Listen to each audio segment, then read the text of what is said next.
about speed. It's all about who can adjust to this new time control, this new time format. And 2 points for the winner in the blitz or in the tie breaks, 1 point for the loser overall. And here we go. Here we go. It's a King's Pawn opening from Anish Giri. No more English opening, and it's the Sicilian instead. This is very standard stuff.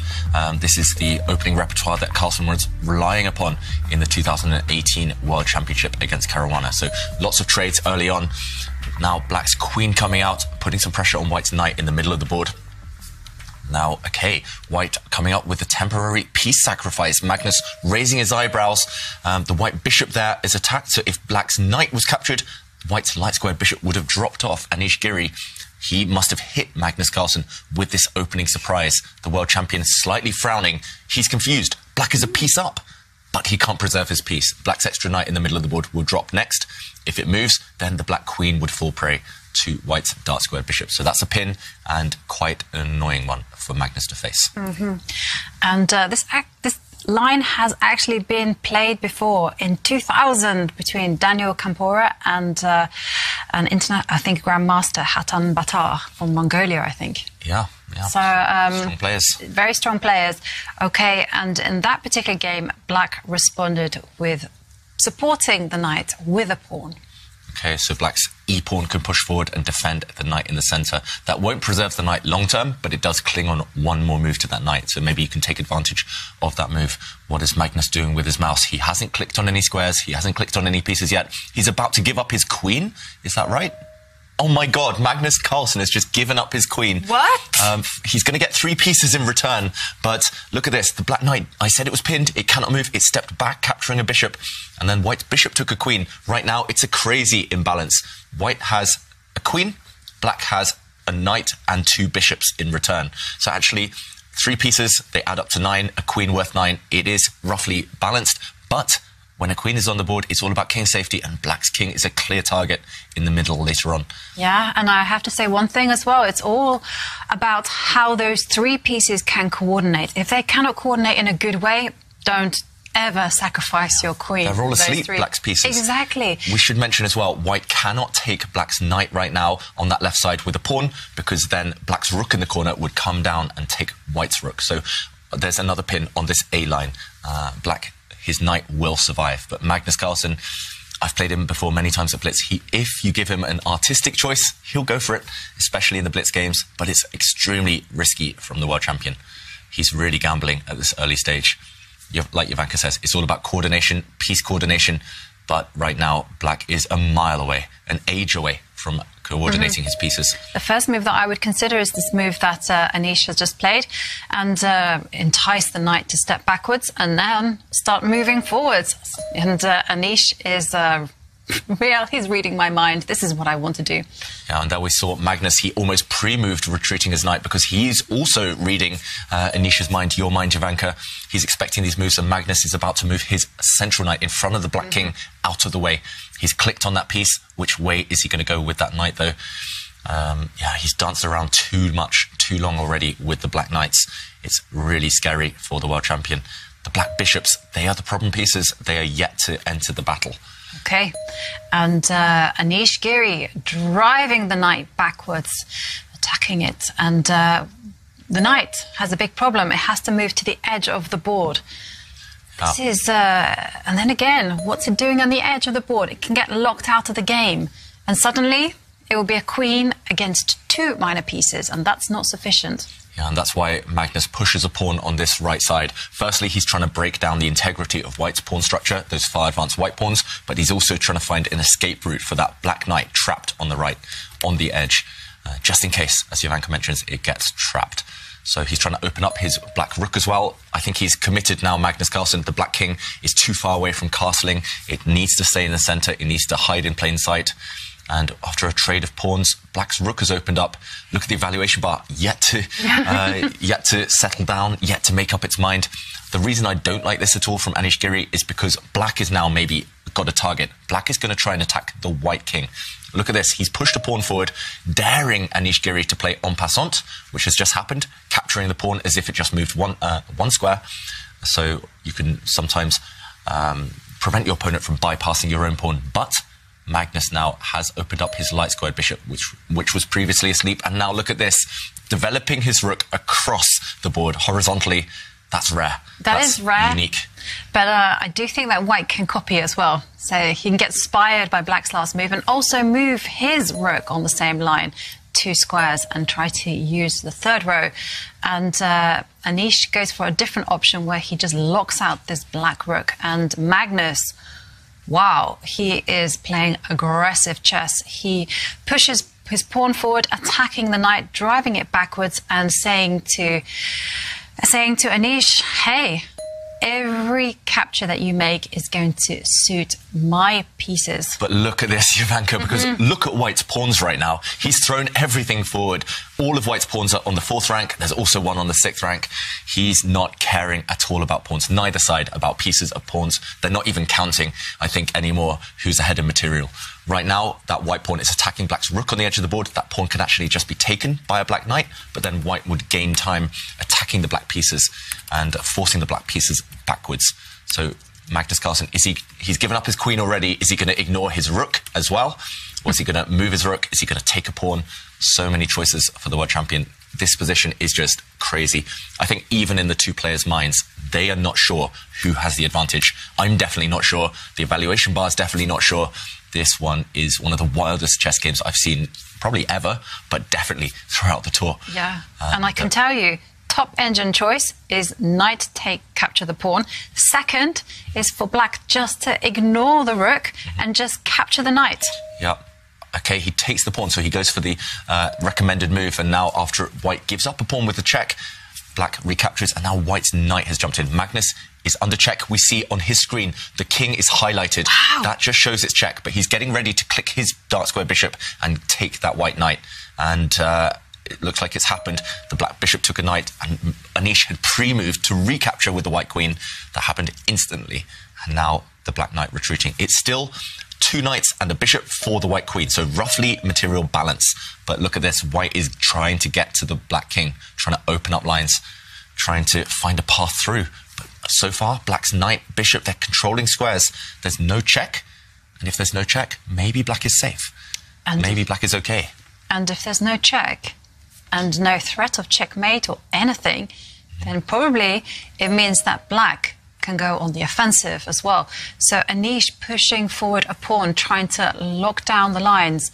Okay. But black's king can start running, or black can even take a pawn on the side of the board with the rook on that left flank.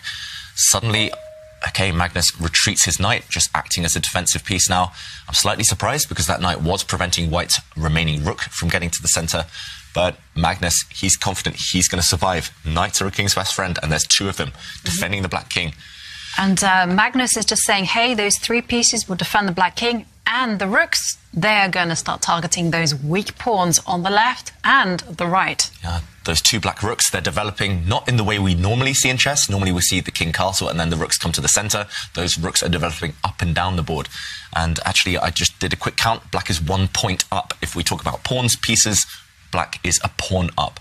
So after all of that kind of tactical melee, it's looking good for Magnus Carlsen. And Anish, he lifts his rook up the board. What's the plan? Maybe a defensive maneuver. Maybe he wants to bring that rook across and eliminate one of black's rooks. But maybe he also wants to just step his rook to this 1 square and then maybe threaten a sacrifice or something. Anything to get at the black king. Could have done that on the last turn. I think that's true. Not his idea anymore, Jovanka. I think he's just purely on the defensive, Anish Giri. But Magnus Carlsen, he's going to move one of his rooks. I'm not sure which one, but he's going to move one of his rooks. Oh no, he moves his king.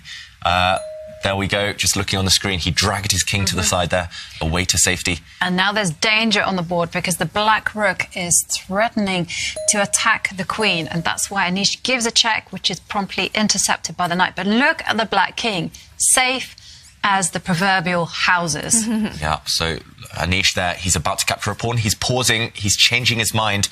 Look at the thought process from Anish Giri. He's indecisive. He's not sure which direction to go for with that queen. If it can't break through to the black king, then what to do? Is he going to step back and take a pawn? No, he's changed his mind. He's going to bring his rook up the board. Is he going to challenge black's rook at the top there? He is.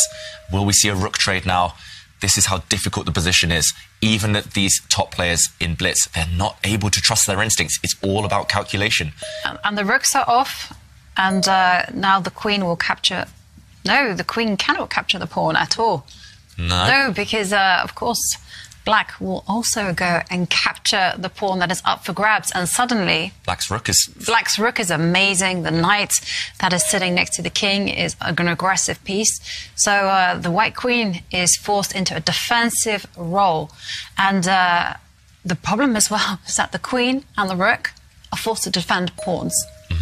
And, okay, wow, I was about to say, Anish Giri, he's banking on the fact that Magnus Carlsen's pieces, the knights and bishop, are tied down defending their king, but Magnus gives up a pawn. He's definitely not materialistic. He gives up a pawn in order to activate the black bishop, and Anish there gesturing, looking frustrated, leaning back. Suddenly the black pieces are coming to life. Black's rook and bishop are teaming up against the same pawn. White's rook is a bit stuck. No targets. White's queen... Yeah, that's why a queen is actually worth the same as 3 pieces. But the problem is there's 3 of them. And if they coordinate, if they defend each other, just the fact there are more pieces to attack with can be decisive. So, okay, all the pawns disappearing on that left half. What a game. You're right, Kaya. Black's rook is now about to come across, maybe deliver a check. Black can take white's central pawn with his knight. And the 3 pieces, untouchable. Yeah. The 3 musketeers. Yeah, exactly. Totally. And the rook is just there. Its sole job on the board is just to gobble up the pawns. So Anish dropping to nearly under a minute left on his clock. Yeah, both players now around the minute mark. And the clock situation is not in either player's favour, but it's definitely Magnus Carlsen's favour on the board. And it's going to be difficult when you're facing a queen. There's always traps, there's always tricks. That's why he steps back. Look at those black pieces. Literally every single piece defends another piece. And, okay, Anish Giri, meanwhile, he's got fewer pieces to play with. So he uses the white king. I mean, this game, I'm going to go back and study it for hours, I think. Just so much to think about. Okay, the black bishop now attacking white's rook. Breaking a bit of coordination with the pieces, but nope, the bishop is replaced on its previous square by black's rook. And that black rook, it's going to relocate itself 2 squares further down the board. It's going to go towards the white king. Yep, protecting the bishop, and at the same time, like David said, heading at the white king. Yeah, it's going to swing across the board, that black rook, and again, supreme blitz strategy. This is why Magnus Carlsen is the best blitz player in the world, always defending his pieces. He doesn't care that he has no queen, he's just defending everything. Look at this, bishop steps back. He's still created this nice little cozy home for the black king. I mean, that's the safest king I've ever seen, even though it's being stared at by white's queen, even though it's being stared at by white's rook. Yeah. That king is super safe. It's incredibly safe. And also, Magnus just limiting all risk whatsoever. He just dropped his bishop back to protect his pawn. Okay, so check, and Anish just cannot do a thing. You know, now another pawn drops off the board. Yeah, black's rook has gobbled up all the pawns, and black now is 2 points up, 2 clear pawns. All black needs to do is start going for the white king, I feel. Once the black pieces coordinate, it's going to be checkmate. Maybe we'll see checkmate coming. The black pawn can push forward to attack the white queen. Okay, Magnus just steps back with his rook. Deadly threat now of checking the white king from the front with the black rook. Also, for black's knight to jump in towards the white king, it's game over, I think. That white king is doomed. There's going to be no way to save this game. Magnus just needs the finishing touches now. The black knight can come into the attack. Yeah, I was going to say the black knight, but Magnus says, okay, it's fine. I can just push my pawn. And again, every single one of Magnus's pieces are protected. Yeah, it's as if the black king has got all his clothes on. The white king, look at it. It's naked. It has no protectors, no defenders around it. It's feeling really vulnerable right now. And the white queen has found a safe square, but not for long. Nope. Black's rook can give a check here in 2 different ways, 2 different directions. He steps back, just again, protecting everything, overprotecting everything, just in case. And well, Magnus is just really perfecting the art of, I was going to say suffering, making his opponent suffer. And look at this black pawn, this lone black pawn. The pieces are all perfectly placed for black, so use your pawns now to create the threats. And white just trying to get to the black king, but nothing Anish can do here. Black's king is too safe. And okay, 1 threat on the board. White's queen is trying to take that black rook because there was a pin. It was undefended, so Magnus again defends everything. He defends his black rook, and he attacks white's rook, gaining time.